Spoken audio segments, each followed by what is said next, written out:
Vamos a conversar sobre este tema con Manuel Balcázar, especialista en inteligencia y seguridad nacional, director de MB Consultores. Manuel, gracias. ¿Cómo has estado? Muy buenas noches. Hola Javier, buenas noches, un gusto saludarte a ti y a tu A auditorio, ver, pues ¿ante qué muy estamos? entretenido. Sí, es muy entretenido. Híjole, A ver, ¿ante qué estamos cuando, bueno, dimos todo este preámbulo, Manuel, que sé que conoces, pero se lo damos de antecedente al público para que el pues público tenga información? Agregaría si estás, déjame darte dos, tres variables para que de las cuales hemos partido hoy. Si estás de acuerdo en que una cosa dijo el señor Harfuch y otra cosa dijo el señor Alejandro Gertz, si el gobierno de Estados Unidos, la Casa Blanca, ya ha dicho que no, no ha dado un solo indicio de reconocimiento de lo que se está haciendo, sino más bien fue una orden. Y sobre eso, si te parece, platiquemos. Adelante, Manuel. gracias Javier, totalmente de acuerdo. Y estamos frente a algo inédito, nunca lo habíamos visto. Y empiezo recapitulando por la extradición, bueno, la expulsión, porque tampoco está claro si se les extraditó, si se les expulsó, si se les trasladó. La figura jurídica es incierta. Para el gobierno de los Estados Unidos lo clasificó como una expulsión, para el gobierno mexicano como un traslado en atención a una orden, dicen, pero es ambiguo lo que comenta el fiscal Gers Manero en relación al artículo quinto de la Ley de Seguridad Nacional, que ese artículo que establece son las amenazas que se consideran a la seguridad nacional de México. Y hay una serie de fracciones entre las que están actos de la delincuencia organizada y que impidan a las autoridades actuar, que podría ser uno, y el otro es el relacionado a actos del crimen que impidan las operaciones militares y navales. Pero como tal, no está tan claro. Entonces, en este paquete de expulsión, extradición, traslado, lo que es evidente y por lo que te digo que marca un precedente es que meten en el saco a Rafael Caro Quintero, Ujú. que es pues un emblema para la DEA, desató la operación Leyenda hace 40 años y me parece que le ayuda mucho al discurso de Donald Trump de hacer América grande de nuevo, o Make America Great Again, porque justamente era presidente Ronald Reagan, otro republicano, y ocurre en su tiempo cuando él lanza también la agenda de la guerra contra las drogas, y bueno, pues casa muy bien. Entonces, ese es el primer síntoma de que estamos ante algo inédito. El otro síntoma es que no se habían registrado, después de la administración del presidente Felipe Calderón, un número tan alto en extradiciones. No lo hizo el presidente Peña Nieto, no lo hizo el presidente López Obrador. Y aquí en 5 meses, un poquito menos, en México se está rompiendo ese paradigma que pareciera ser también pues un mensaje muy claro que se acabaron la política de los abrazos, no balazos, y empieza la política del imperio de la ley y del cumplimiento de compromisos internacionales ante la presión, en este caso, de Estados Unidos. Y llama mucho la atención lo que tú también ya mencionabas, el ataque al Poder Judicial, donde ese es un señalamiento, me parece a mí, infundado, no están dando prueba alguna. Teníamos evidencia, prácticamente faltó decir, se tiene conocimiento que podía pasar, pero no hay algo más contundente y contrasta con la seriedad con la que se ha venido comportando el gabinete de seguridad. Y el otro punto es el deslinde que se hace en el secretario García Harfuch de la presidenta Claudia Sheinbaum, cuando dice, ella no tiene nada que ver. O sea, a mí me parece algo increíble Sí. porque todos ellos son sus colaboradores. Ujú. Digo, el fiscal por un mandato legal no, pero hay una coordinación muy buena y tanto los secretarios de Defensa, Marina, como el propio secretario de Seguridad, pues es un colaborador de la presidenta. Entonces no entiendo por qué no tendría nada que ver. Y aquí también hay algo muy importante. Están invocando una figura que legalmente pues es casi inexistente, que es el Gabinete de Seguridad. Si nosotros revisamos esta ley que invocó el fiscal, la Ley de Seguridad Nacional, considera el Consejo de Seguridad Nacional. Incluso cuando le preguntan al fiscal Gers Manero qué es lo que pasa, él dice, no, pues fue el secretario de Seguridad y Protección Ciudadana, que es el presidente ejecutivo del Consejo, del gabinete, Sí. perdón. Eso, o sea, no existe tal figura. Con las facultades que le dio la presidenta Sheinbaum a la Secretaría de Seguridad y Protección Ciudadana, le corresponde sí al secretario García Harfuch asistirla en tareas de seguridad nacional, pero la ley de seguridad nacional no la modificaron y la ley de seguridad nacional establece que el secretario ejecutivo del Consejo de Seguridad Nacional es quien tenga la titularidad de la Secretaría de Gobernación. Entonces, están confundiendo el Gabinete de Seguridad con el Consejo de Seguridad Nacional. Son dos cosas totalmente distintas. Si revisamos el fundamento legal del Gabinete de Seguridad, debe de ser un acuerdo de creación de los gabinetes especializados de la Presidencia de la República. Al menos así lo hizo el presidente López Obrador y lo han hecho los demás. El Consejo de Seguridad Nacional es mucho más sólido y tienen que estar en él el secretario de Hacienda, el secretario de Relaciones Exteriores, la secretaria de, bueno, antes era Función Pública, hoy me parece que es la Secretaría de Honestidad, y el secretario de Comunicación, Infraestructura y Telecomunicaciones. Esas cuatro figuras, junto con los titulares que ya están en el Gabinete de Seguridad, forman el Consejo. Entonces, aquí no está tan claro si fue el Consejo, fue el Gabinete o quién fue. Pero lo cierto es que, y también lo menciona el fiscal Gers Manero, en el artículo 89 de la Constitución, la política de seguridad nacional es una facultad exclusiva de quien tenga la titularidad del Poder Ejecutivo Federal. La presidenta Sheinbaum la tiene, entonces pues le tocaría prácticamente a ella. Y sí nos muestra pues una nueva etapa de la cooperación binacional en combate al crimen organizado, donde efectivamente todavía no se reconoce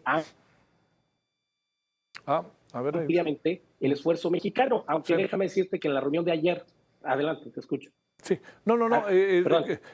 Seguimos porque era lo que te quería plantear, todo el tema, Manuel, que tiene que ver con, no hay un solo reconocimiento a la presidenta, no hay un reconocimiento a México, sino más bien se ha insinuado a través de esta entrevista con Spector, pues ahora mándenos a los políticos, ¿no? Exactamente, ese es otro punto pues, de atención, porque resulta consistente con el primer comunicado que sacó la Casa Blanca anunciando los posibles aranceles hace un mes, en el que se decía, bueno, pues el gobierno de México está protegiendo a los grupos delictivos. Eso fue de lo primero que sacó. No desmintió. La presidenta Sheinbaum sí lo desmintió, dijo que no, y hasta ahora no se han presentado evidencias como tales, pero llama la atención que sea un punto reiterado, sea también, dijéramos, como lo que ha seguido después de la extradición de estos 29 criminales. Y en la reunión que se dio ayer entre el Gabinete de Seguridad mexicano y el Gabinete de Seguridad, bueno, parte del Gabinete de Seguridad del presidente Trump, pues hubo una serie de acuerdos tendientes a impulsar más acciones, tendientes a la cooperación, a la inteligencia, al fortalecimiento de capacidades, donde estamos lejos de una iniciativa Mérida, pero tampoco estamos en la pobreza de un acuerdo bicentenario que fue en la administración anterior. Creo que se va a poder ir un poco más, pero sí creo que la cereza al pastel la pone esta declaratoria de Donald Trump, señalando hay políticos mexicanos que se benefician del tráfico de fentanilo y de la trata y tráfico de personas. Eso le deja al gobierno mexicano una respuesta urgente y creo que sería muy oportuno que definan si va a ser el Consejo de Seguridad Nacional o el Gabinete de Seguridad Nacional, que debe de ser el Consejo de Seguridad Nacional. Hay una ley que respalda y un reglamento, pero el problema que a veces ocurre es que no hay mucha claridad en los secretarios y a nivel presidencial de para qué sirve la seguridad nacional. Y aquí vemos que esta política de 10% capacidad, 90% honestidad, no necesariamente nos ayuda porque nos trae mucha confusión.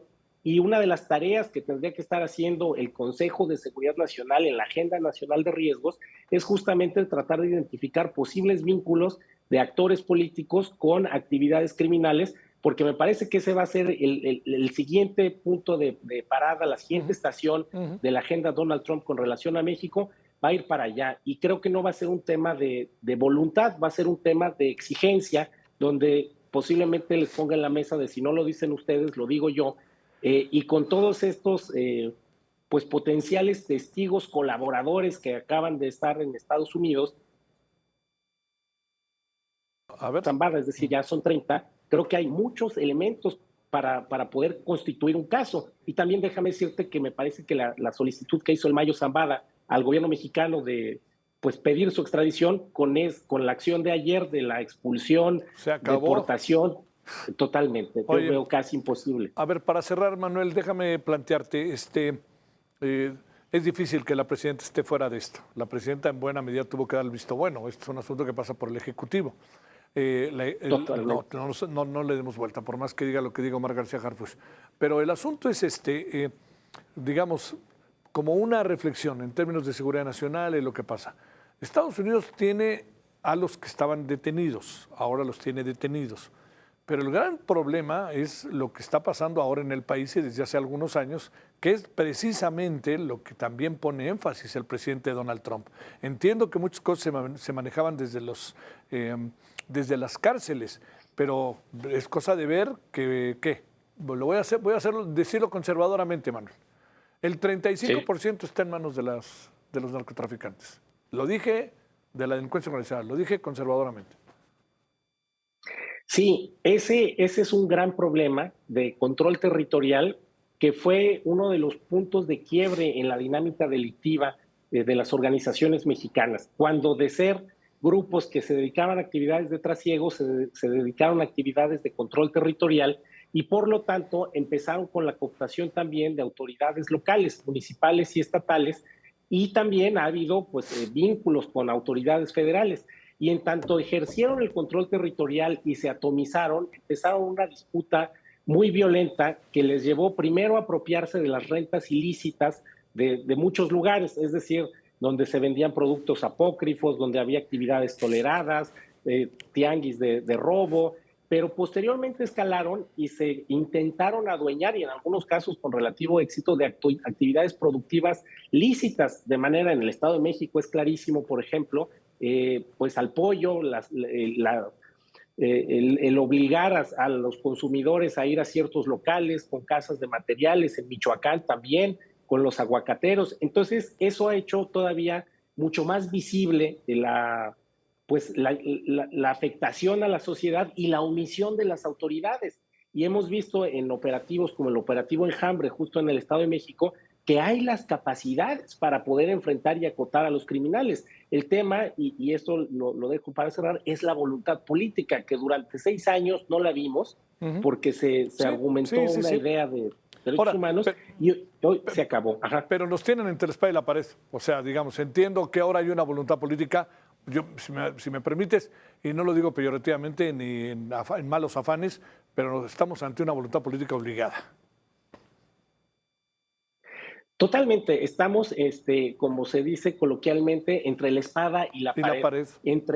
Sí, totalmente, entre acepto la presión de Estados Unidos y trato de ceder en los límites institucionales de la cooperación internacional y los esquemas de coordinación binacional, o trato de proteger al crimen organizado que alguna factura puede tener o puede creerse que dan algún beneficio, no lo sé, pero el caso es que esta es la opción y está claro que se está optando por la agenda estadounidense de manera coordinada con la agenda mexicana, y me parece de lo más sensato que hemos visto en los últimos 6 años, pero esperemos lo sepan capitalizar para que no sea solo un tema de entregar y entregar, sino lograr puntos importantes para México, y incluso pensar en que México podría recuperar este liderazgo en Sudamérica que tuvo durante el siglo pasado por muchos años, como un líder regional que promovía agendas de democracia, de derechos humanos, de seguridad, de desmilitarización también. Recordemos que México tuvo un rol muy activo y eso podría ser, y creo que hay condiciones para hacerlo. Manuel Balcázar, te mando un saludo, gracias, muy buenas noches. Gracias a ti, Javier, bonita noche, hasta luego. Buenas noches.